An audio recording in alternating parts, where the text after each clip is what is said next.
ጨለማው አዲስ አበባ ነበር፣ አሁን አይደለም። የትም ዓለም ደርሰን ስንመጣ የትም በማያሳፍር ደረጃ ብርሃን ያለው የሚታይ ከተማ እየፈጠረ ነው።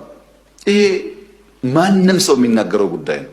አዲስ አበባ ውስጥ ያለውን ልማት ማስረዳት ሳይሆን መከራ የሆነብን እንደዚህ ያለውን ተአምር በዚህ አጭር ጊዜ እንዴት ሰራችሁት ገንዘቡ ምናምን የሚባል ጥያቄ መመለስ ነው ድካም የሆነብን።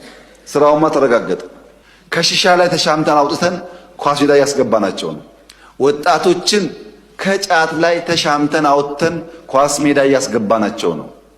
አንዳንድ አባቶች ጎልማሶች ከስራ መልስ ከጓደኞቻቸው ጋር ከዚህ ቀደም ወደ ድራፍት ቤት የሚሄዱ እየተደራጁ ማታ ማታ ኳስ ጨዋታ ጀምረዋል። ከድራፍት ቤት ተሻምተን እያወጣን ነው ዜጎችን።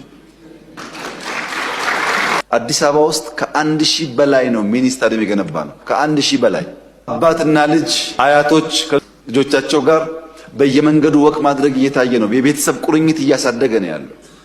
አስተውላችሁ ከሆነ አላቅም፣ በተለይ መካከለኛ ገቢ ያላቸውና ከዚያ በላይ ልጆች በግቢ ውስጥ ታስረው የሚውሉ ፊልምና ጌም የሚያዩ የኢትዮጵያን ባህል እና አብሮነት እያጡ የነበሩ አሁን ወደ ሜዳ እየወጡ ነው ያሉት። ዝም ብሎ ኮሪደር ሲባል የሚታይ ነገር ብቻ አይደለም፣ ማህበረሰብ የሚሰራ ጉዳይ ነው።